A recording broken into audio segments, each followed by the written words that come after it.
الحمدللہ رب العالمین والصلاة والسلام علی سید الانبیاء والمرسلین وعلی آلہ واصحابہ اجمعین۔ میں مولوی صدیق اکبر، یوٹیوب چینل اسرا ٹی وی سے۔ الف، ہمارا خیال ہے کہ اسی غرض سے امام عبدالعزیز رحمہ اللہ اپنی انقلابی پارٹی کو افغانوں سے ملانا ضروری سمجھتے ہیں۔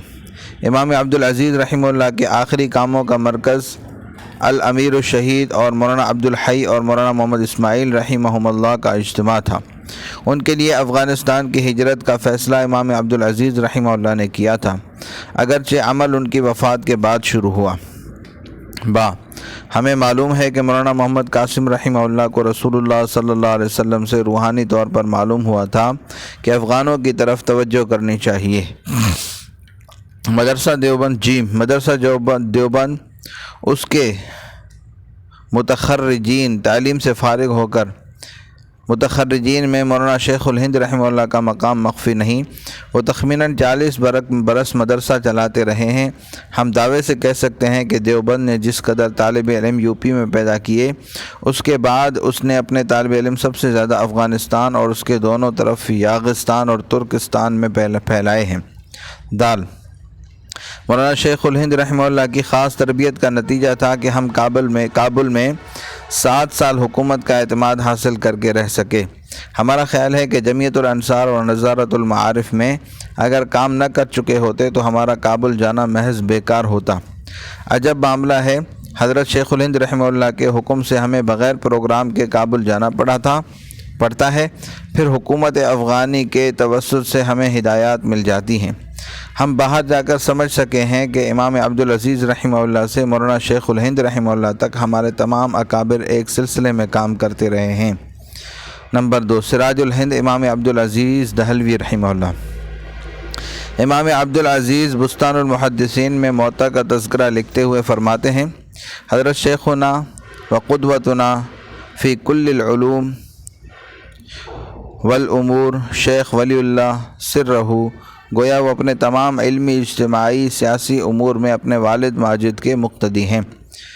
نمبر 1، جو انقلاب امام ولی اللہ رحمہ اللہ اپنے زمانے میں خواص سے مکمل کرانا چاہتے تھے، وہ اگر نہیں ہو سکا تو اسی مقصد کو امام عبدالعزیز رحمہ اللہ اپنے حالات زمانے کے مطابق عوام سے پورا کرانا چاہتے ہیں۔ نصب العین میں کوئی فرق نہیں آیا۔ نمبر 2، امام ولی اللہ رحمہ اللہ کے شروع زمانے میں یہ خیال صحیح تھا کہ دہلی کی سلطانی حکومت کو تسلیم کر کے امراء کے ذریعے سے خیر القرون کے نمونے کا پروگرام جاری کیا جائے، مگر امام عبدالعزیز رحمہ اللہ کے زمانے میں سلطانی حکومت اتنی کمزور ہو چکی تھی کہ داخلی خارجی سارے نظام بدلنے کے سوا کام نہیں چل سکتا تھا، اس لیے انہوں نے ہند کے دارالحرب ہونے کا فتویٰ دیا۔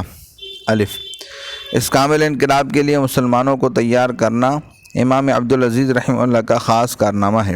انہوں نے عوام کو سیدھا مخاطب کرنا شروع کیا۔ ہندوستانی زبان میں علوم دینی کا ترجمہ امام عبدالعزیز رحمہ اللہ کے اصحاب کا کام ہے۔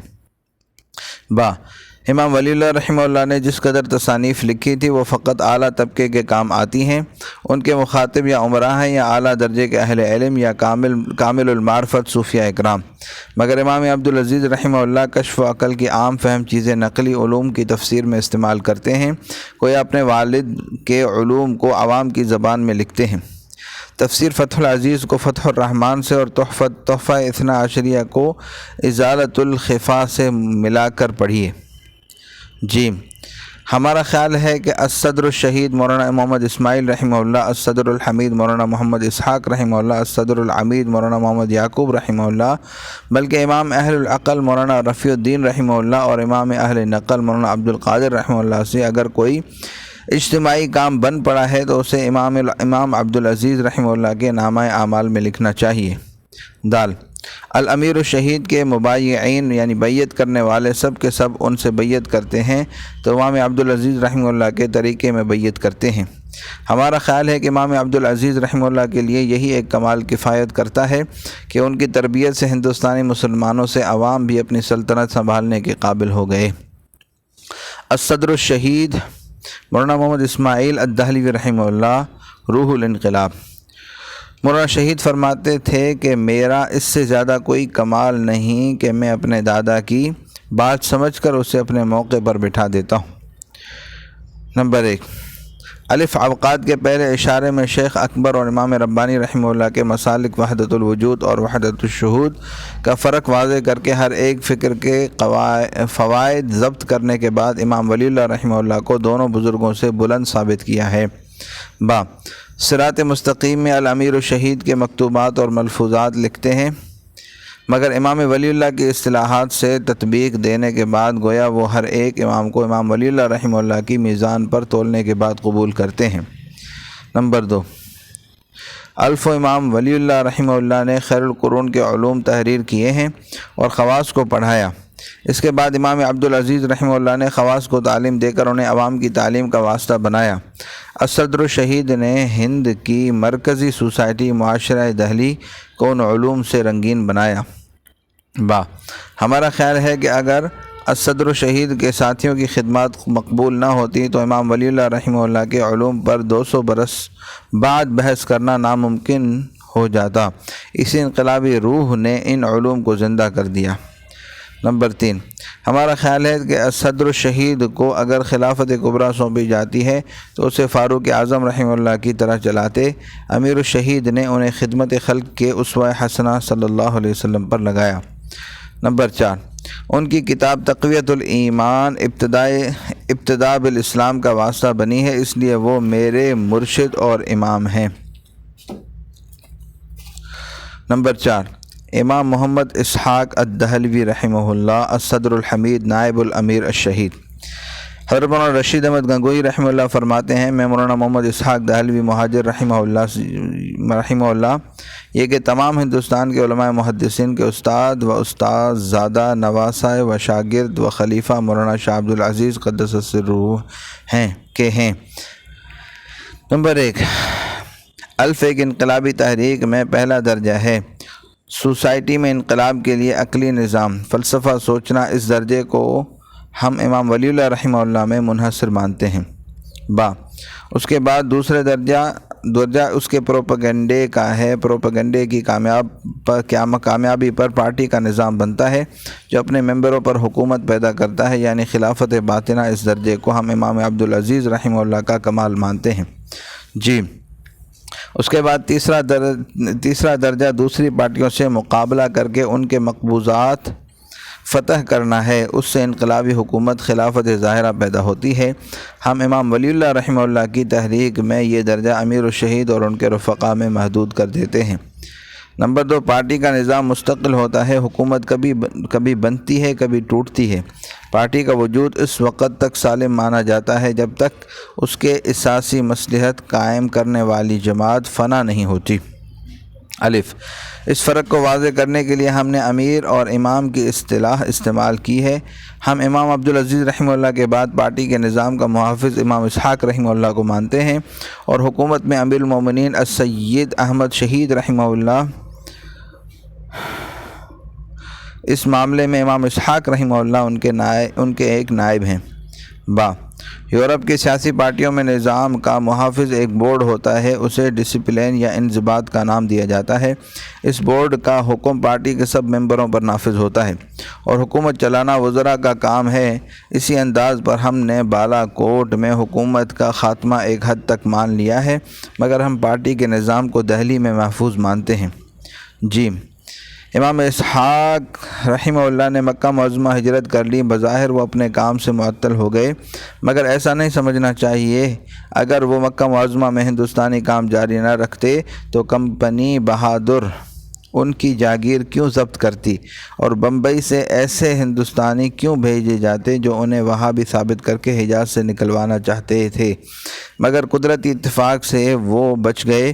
اس زمانے کا شیخ الحرم ایک ہندوستانی مہاجر کا بیٹا تھا اور یہ خاندان شاہ عبدالعزیز رحمہ اللہ کا شاگرد اور مرید ہے، اس لیے شیخ الحرم کے توسط سے ترکی حکومت نے اپنے گھر میں ایک طرح نظر بند کر دیا۔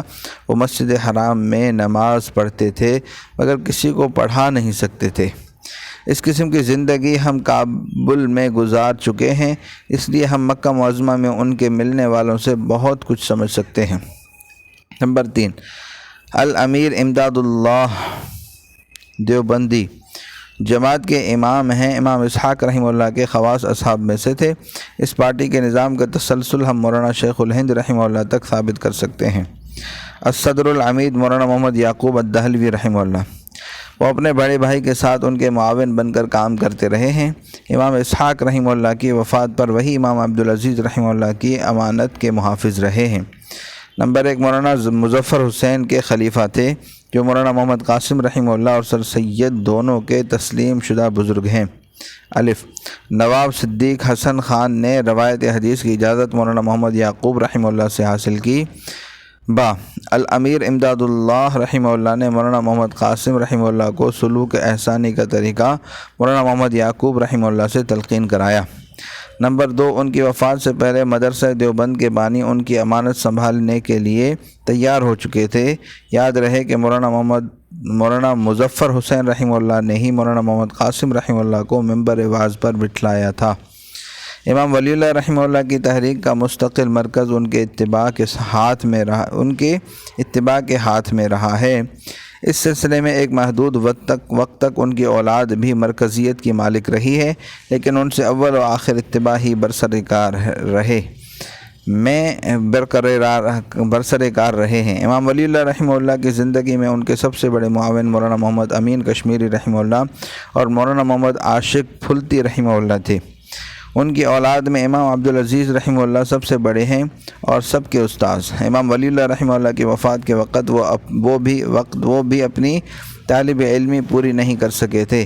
امام عبدالعزیز رحمہ اللہ نے امام ولی اللہ رحمہ اللہ کے انہی خلفاء سے اپنی علمی تکمیل کر لی تھی۔ امام عبدالعزیز رحمہ اللہ کے بعد تحریک کا مرکز اگرچہ پھر اتباع میں منتقل ہو گیا، مگر اولاد کا دوسرا طبقہ بھی حصہ دار رہا ہے۔ اس طبقے کے بعد تحریک کی مرکزیت اتباع کے مختلف احزاب میں تقسیم ہو گئی ہے۔ وصلی اللہ تعالی علی حبیب سیدنا محمد وعلی آلہ واصحابہ اجمعین برحمتک یا ارحم الراحمین۔